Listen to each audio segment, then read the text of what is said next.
Hello again.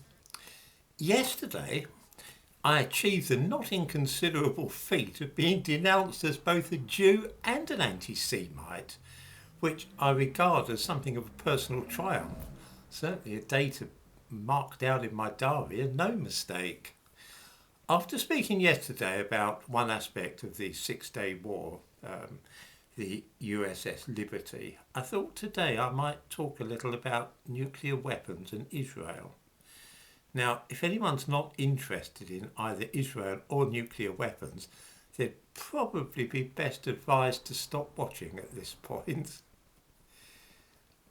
The reason I'm mentioning this is because there's something a little bit hypocritical about America's apparent obsession with the idea of weapons of mass destruction in the Middle East, whether it's in Iraq or Iran. I'm sure we all remember that the Iraq War was fought over the supposed possession of Iraq of weapons of mass destruction, and currently America is engaged in intermittent saber rattling with Iran on the subject. Here's an interesting point. That ship, that particular ship, has of course sailed over half a century ago. Israel's got loads, hundreds of nuclear weapons. That being so, why is America apparently so keen to stop any further nuclear proliferation in the Middle East? Let's try and think about this a little bit. Almost from its foundation in 1948, there were those in Israel who thought that their ultimate security lay in the acquisition of nuclear weapons, or atom bombs as they were then known. Which is why during the 1950s, with some aid from France, Israel built a nuclear reactor at Dimona, where they purified and enriched uranium. And throughout this time, they did everything there except assemble a nuclear warhead. They enriched the uranium, they constructed beryllium tampers, neutron sources, they drew up detailed blueprints of what a nuclear weapon would look like. Everything, in fact, except actually making one. Actually putting together a nuclear bomb. The reason that they didn't do this was because the state of Israel was massively dependent at that time upon American aid, and the Americans were really, really tough about any form of nuclear proliferation. It all changed in 1967, of course.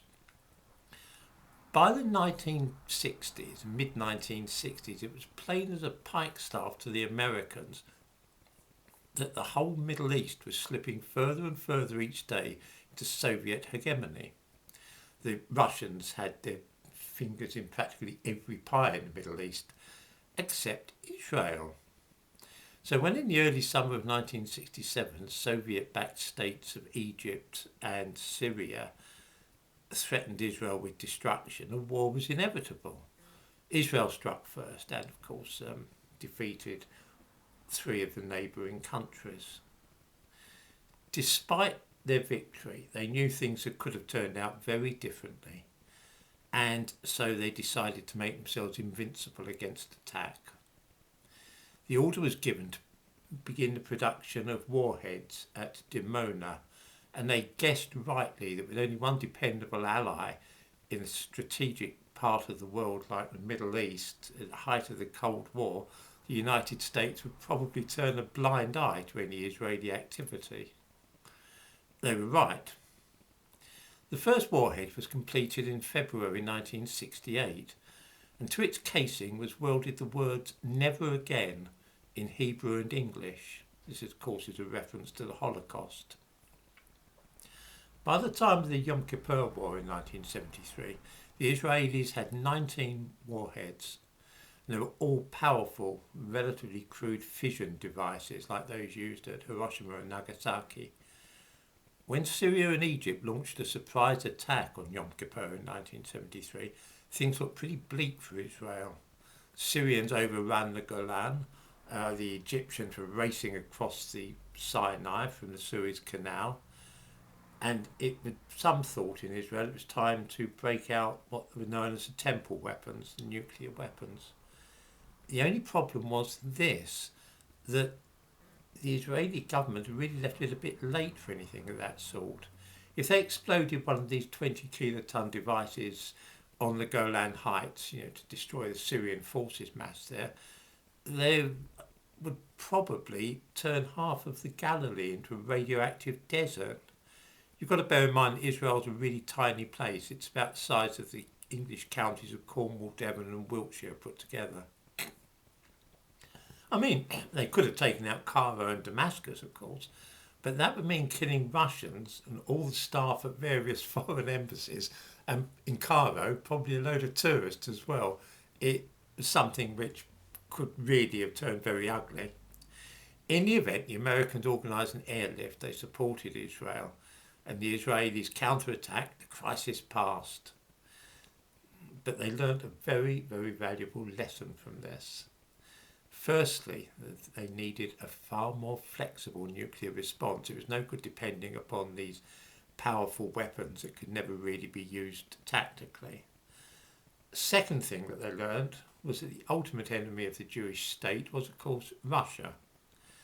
It was the Russians that were always inciting the Arab nations and arming them and so on. The Israelis needed to find a way to put the bite on the Soviets and discourage them once and for all, backing any anti-Israeli crusades.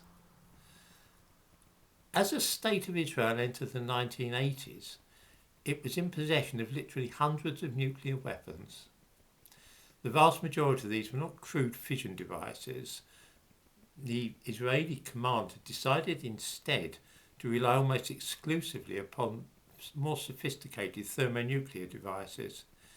A third of the stockpile would in the future consist of enhanced radiation weapons.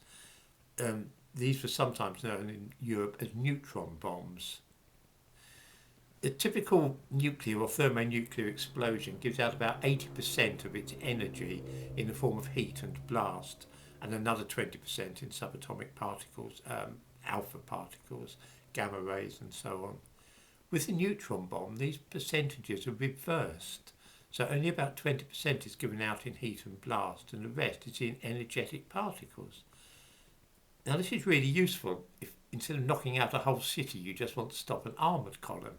You detonate a neutron weapon, all the people in the tanks are killed, and there's relatively little damage done to property. It's really handy if, like Israel, you're a small country fighting back an enemy on your very doorstep, as it were. The term neutron bomb is a bit of a misnomer because nearly all these weapons aren't bombs at all but artillery shells.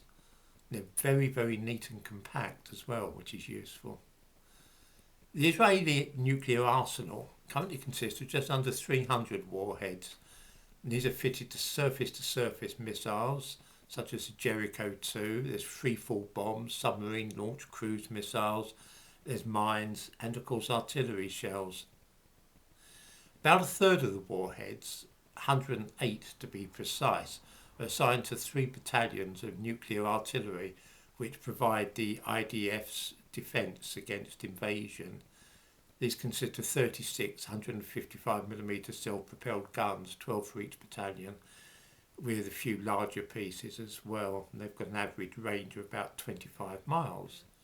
And the standard issue munition are 1 kiloton enhanced radiation shells. Each of those guns is nominally assigned 3 shells, although in practice they hardly ever see the genuine article.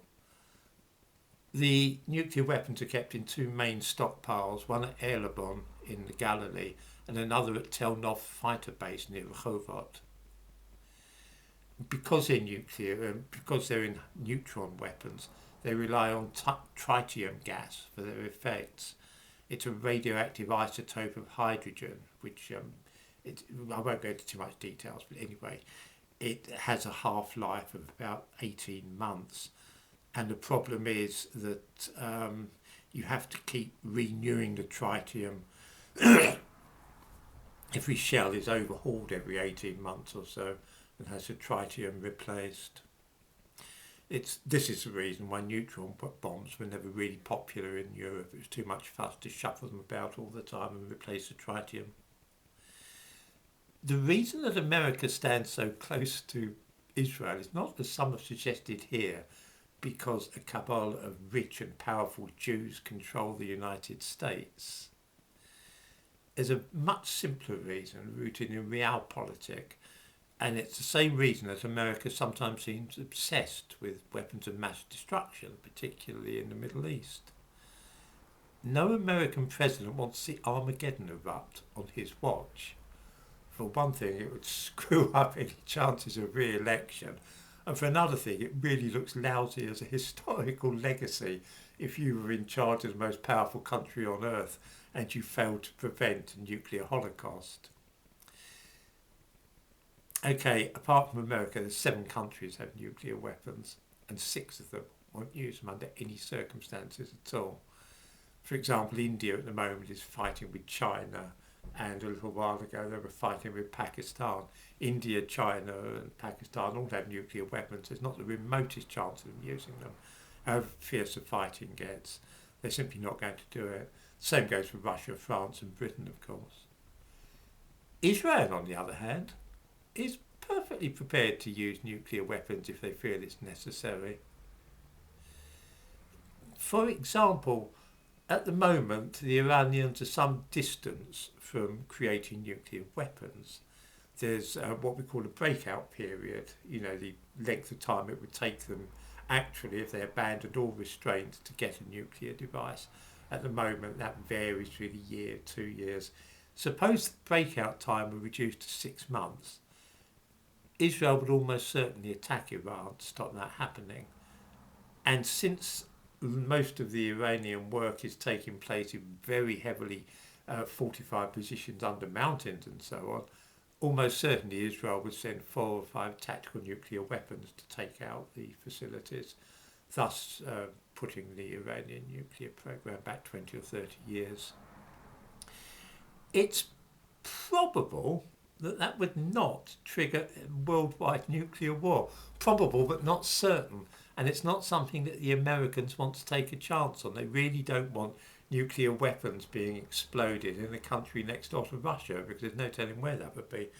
That is why America is so absolutely determined to support Israel and oppose any country like Iran getting nuclear weapons, because they know what the Israelis are capable of. I mean, in effect, you could say it's form of blackmail by Israel. They say to the Americans, rather they don't say, it's by implication, if you don't deal with Iran and Iraq, we will. And if the Israelis deal with it, that's probably going to mean a neutron bomb landing near Tehran. So America will go to any lengths at all to stop Iran from getting nuclear weapons. At a push, they would probably even go to war with Iran themselves. It's come pretty close to that in recent years. Anything to ensure that Israel doesn't take action of its own against Iran. Anyway, that's been a fairly long chat, so I think that's probably enough on that subject for today.